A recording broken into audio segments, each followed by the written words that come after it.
Samsung 4C or 4E on a dishwasher usually means one thing: the unit is not getting water as expected. These codes are commonly tied to water inlet conditions, such as a closed supply valve, low pressure, a kinked hose, or restricted inlet flow. First, confirm the water supply valve is fully open.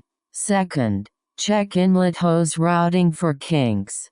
Third, confirm there is normal household water pressure at nearby fixtures. If your model guidance includes inlet filter checks, do only the basic safe cleaning step. If the code returns after a restart and basic checks, move to Samsung support.